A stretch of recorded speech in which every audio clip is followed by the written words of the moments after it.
Hello, I'm Isabella Luis de Jesus Mandola. Today we're gonna read Horton Hears a Who. Who's the Who? Anyway, this is by Dr. Seuss. Horton Hears a Who by Dr. Seuss, Random House, New York. On the 15th of May, in the jungle of Newell, in the heat of the day, in the cool of the pool, he was splashing, enjoying the jungle's great joys, when Horton the elephant heard a small noise.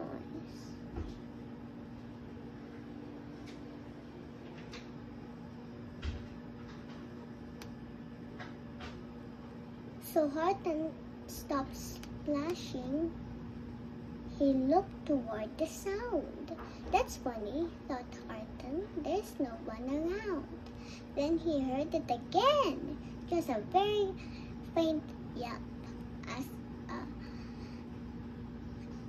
as if some tiny person were calling for help. I'll help you, said Horton, but who are you? Where? He looked and he looked.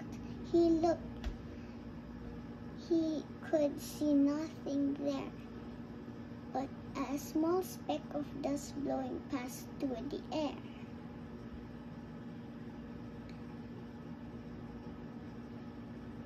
I say, murmured Horton, I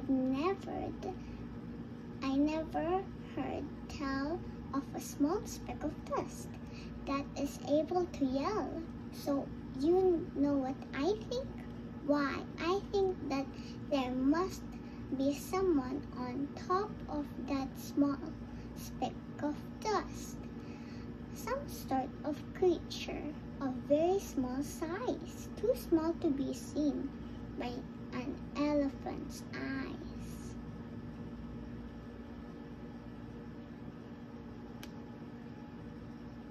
Some poor little person who's shaking with fear that he'll blow in the pool. He has no way to steer. I'll just have to save him because after all, a person, no matter how small.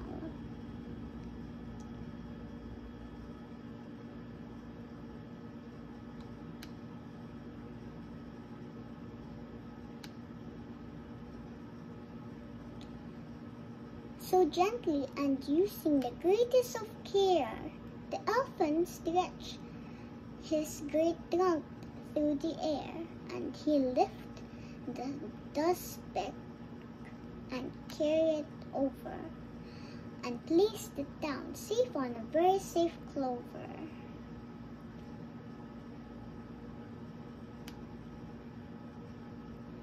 Humphed a voice. 'Twas a sore kangaroo, and the young kangaroo in his pouch said humph too. Why, that speck is as small as the head of a pin. A person on that, why, there never has been.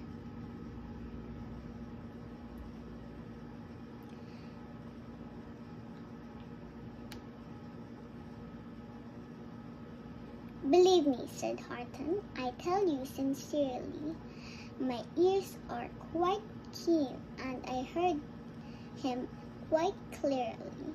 I know there's a person down there, and what's more, quite likely, there's two, even three, even four, quite likely. A family for all that we know. A family with children starting to grow. So please, Horton said, as a favor to me, try not to disturb them. Just please let them be. Okay. We're gonna continue this maybe tomorrow or the next after that or the next after that. Oh, you know. Bye. Hello. and Isabella Louise, this is Vanilla. Today we're gonna continue the Horton Here's a Who book. So let's continue now. I think you're a fool, laughed the sore kangaroo. And the young kangaroo in her pouch said, "Me too, you're the biggest blamed fool in the jungle of Newell." And the kangaroos plunged in the cool of the pool. What terrible splashing! The elephant frowned. "I can't let my very small persons get drowned. I've got to protect them. I'm bigger than they." So he plucked up the clover and hustled away. See what's gonna happen next. Through the high jungle treetops, the news quickly spread. He talks to a dust speck. He's out of his head. Just look at him walk with that speck on that flower. And Horton walked, worrying, almost an hour.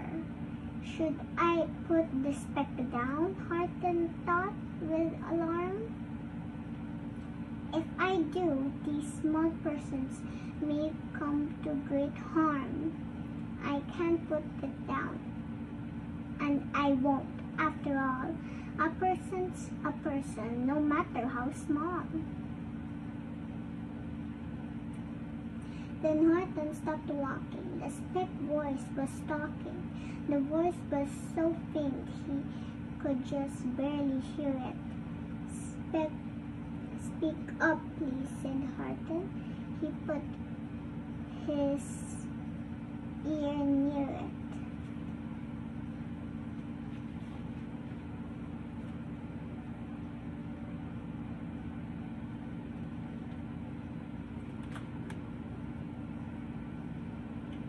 "My friend," came the voice, "you're a very fine friend. You've helped all us folks on this dust speck no end. You've saved all our houses out,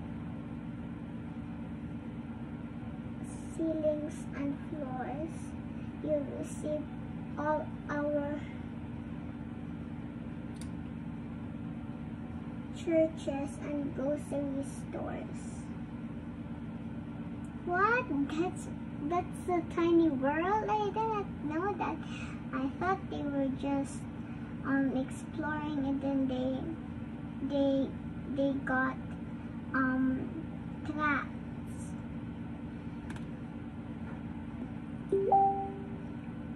Is there any more words here? I don't wanna miss them all. "You mean," Horton gasped, "you have buildings there too?" "Oh yes," piped the voice, "we most certainly do."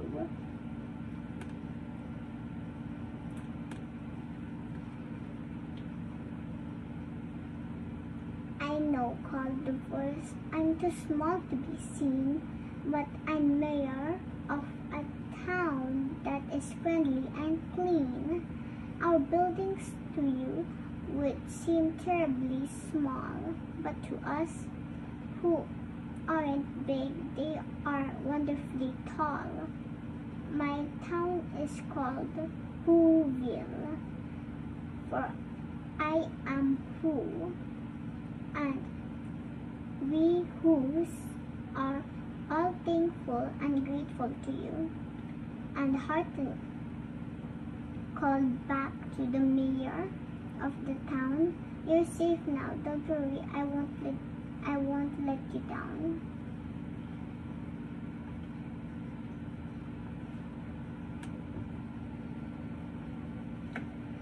But just as he spoke to the mayor of the speck, 3 big jungle monkeys climbed up Horton's neck.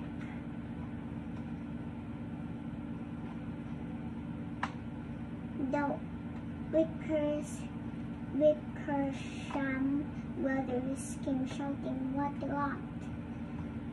This elephant's talking to who are not. They aren't any who's. And they don't have a mayor. And we're going to stop all this nonsense. So there."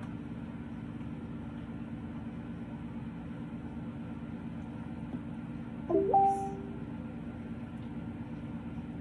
They snatched Horton's clover. They carried off to a black-bottomed eagle named Vlad Eagle, a mighty strong eagle of very swift wing. And they said, "Will you kindly get rid of this thing?" And before the poor elephant even could speak, the eagle flew off with the flower on his beak. Oops, why did you do that? All that late afternoon and far into the night, that black-bottomed bird flapped his wings in fast flight, that tattered his toenails and battered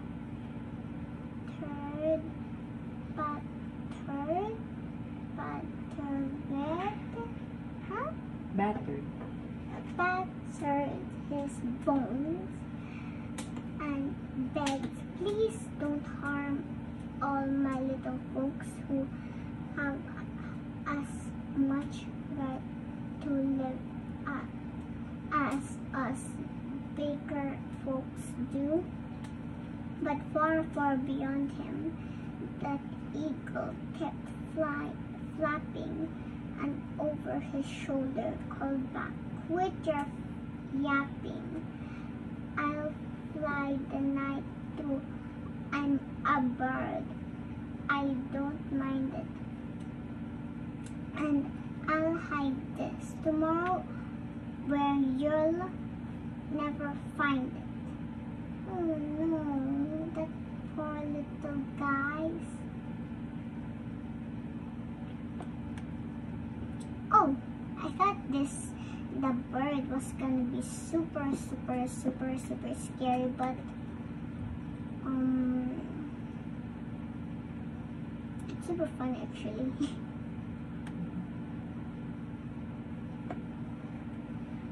And at 6:56 the next morning, he did it. It sure was a terrible place that he hid it. He let that small clover drop somewhere inside of a great patch of clovers 100 miles wide. "Find that," sneered the bird, "but I think you will fail." And he left with a flip of his black-bottomed tail. The jungle of all animals except the elephant isn't. The elephant is nice, but the other animals isn't really nice. Oh, look, there's so many clovers. "I'll find it," cried Horton. "I'll find it or bust. I shall find my friends on my small speck of dust." And clover by clover by clover, with care, he picked up and searched them and called, "Are you there?" But clover by clover, he found that the one he sought for was just not around, and by noon, poor old Horton, more dead than alive, had picked, searched, and piled up 9,005. Wow, that's so many. Look, it's piling up already. That eagle is very naughty. I would never forgive him. Then, or through the afternoon, hour after hour, till he found them at last on the 3 millionth flower. My friends, cried the elephant. Tell me, do tell. Are you safe? Are you sound? Are you whole? Are you well?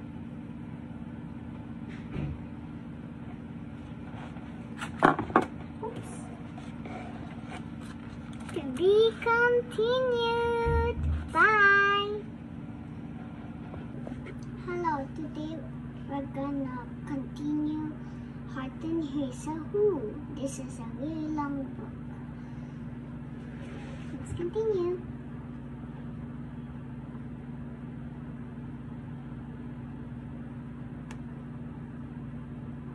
From down on the spec came the voice of the mayor.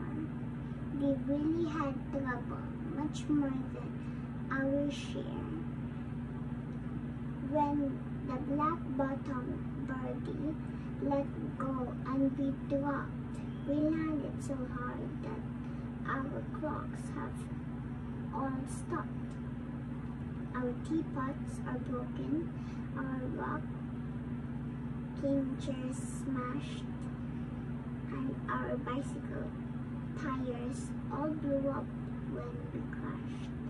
So Horton, please, pleaded the voice of the mayor's. Will you stick by us while we're making repairs? Of course, Horton answered. Of course I will stick. I'll stick by you, small folks, through thin and through thick.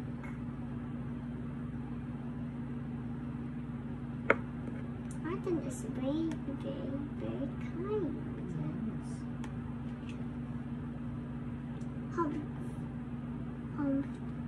A voice for almost 2 days with one wild and insisted. For almost, on chatting with persons who never exist. Such carryings on in our peace apple jungle. And I'm here to state, snapped the big kangaroo. Yeah.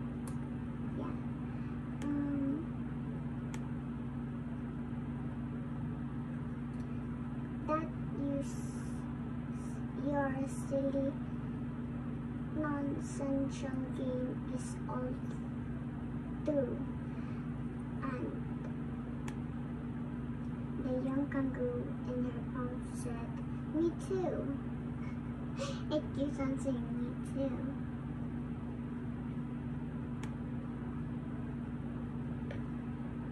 With the help of the Wickersham brothers and dozens of Wickersham uncles and Wickersham cousins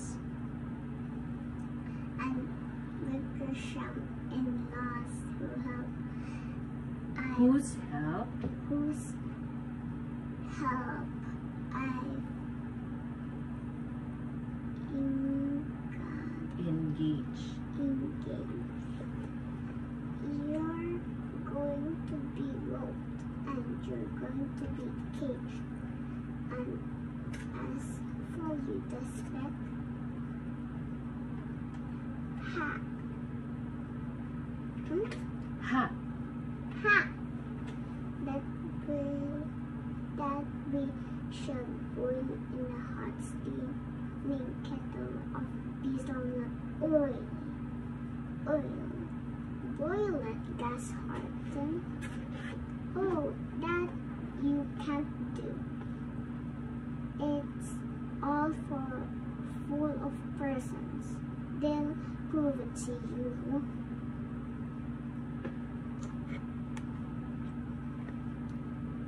Mr. Mayor, Horton called.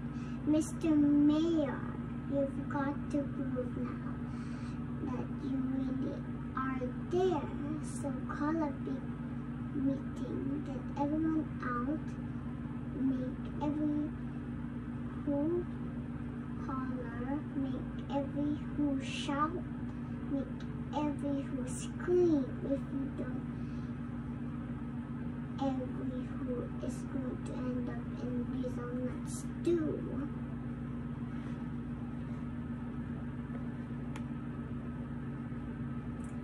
And down under the speck, the scared little mayor quick called a big meeting in Whoville Town Square. And his people cried loudly. They cried out in fear. We are here, we are here, we are here, we are here. In a hurry. The elephant smiled that was clear as a bell.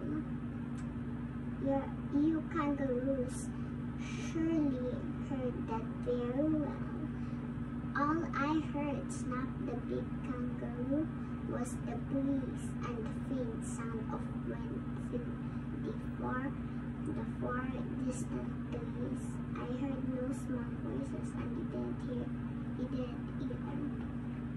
And the young kangaroo in her pouch said, me neither.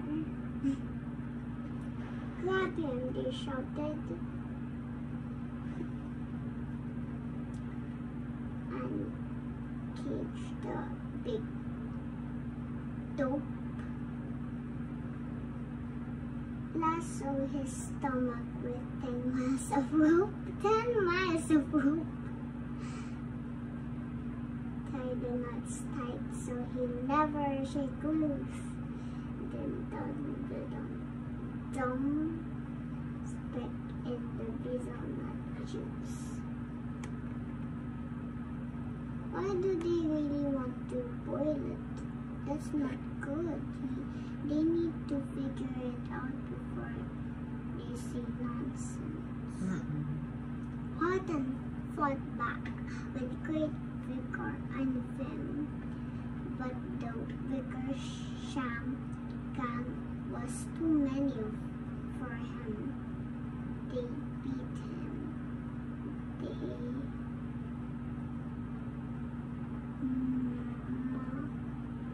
mauled him. What's that mean? I think overpowered him because he's just the elephant and the rest is too many. Like that. Mauled him. They started to haul him into his cage, but he managed to call to the mayor, don't give up, I believe in you all. A person's a person, no matter how small, and you very small persons will not have to die if you make yourself heard, so come on now and try. Try! Because it's big, super big. The mayor grabbed a tom. He started to smack it, and all over Whoville, they whooped up a racket. They rattled tin kettles. They beat on brass pans, on garbage pail tops, and all old cranberry cans. They blew bazookas, and blasted great toots,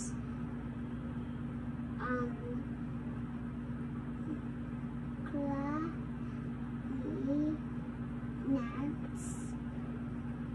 boom pass and flutes. Wow, that's a great picture. Oops. Great gusts of loud racket ran high through the air. They rattled and shook the whole sky, and the mayor called up through the howling and hula baloo. Hula baloo. Hey Horton, how's this?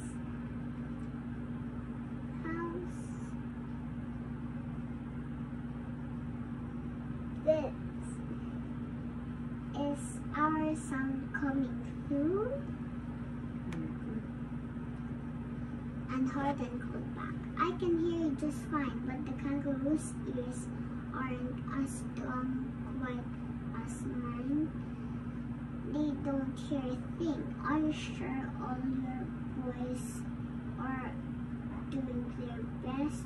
Are they all making noise? Are you sure who down in Whoville is working? Quick, look through your town.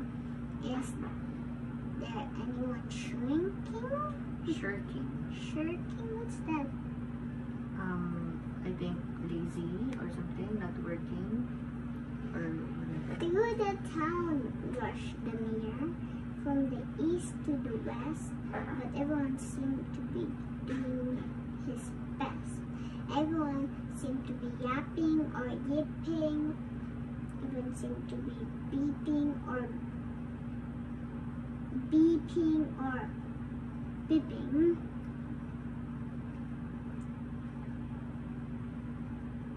But it wasn't enough.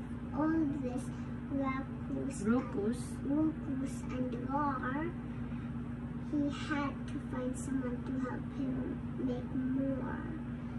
He raced through each building. He searched floor to floor. And just as he felt he was getting nowhere and almost about to give up in despair, he suddenly burst through a door, and the mayor discovered one shirker. Very good, shirker. Shirker? Afraid. Lazy? I think someone who's afraid or something, not doing the noise. Quite hidden away in the Fairfax apartment. Apartment 12G. 12J. A very small shirker named Jojo was just standing and bouncing a yo-yo, not making a sound, not a yip, not a chirp. And the mayor rushed inside. He grabbed the young twerp. What's that? What twerp? Oh, it is very, very small. This bouncing a yo-yo.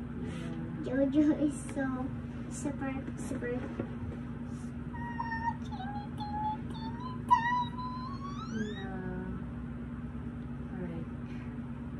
And climbed with the lad up the Eiffelberg Tower. This, cried the mayor, is your town's darkest hour. The time for all who have blood that is red to come to the aid of their country. He said, we've got to make noises in greater amounts. So open your mouth, lad, for every voice counts. Thus he spoke as he climbed. When they got to the top, the lad cleared his throat and he shouted, "Yup!" Ooh, it's rhyme with top, yup, top, Yeah. yup. That's Jojo over there.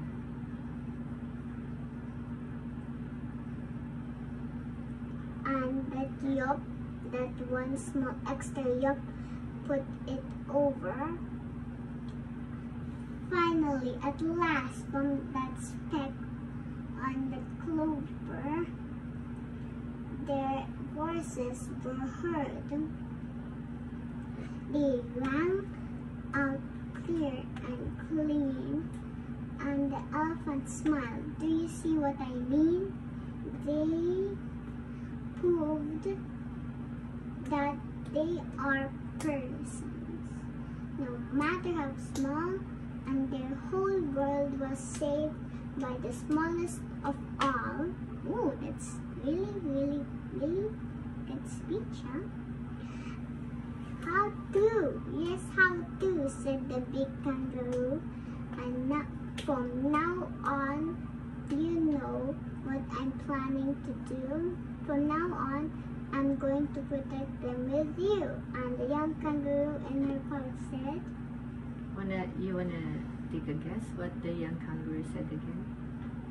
"Me too." Let's see if you're right. Yeah! Me too. From sun in the summer, from rain when it's fallish, I'm going to protect them no matter how smallish. Ooh, fallish and smallish. Rhymes. Okay. Ooh. Bye. We completed the story. If you still want to have more books to read with me, just search Bellissimo on YouTube.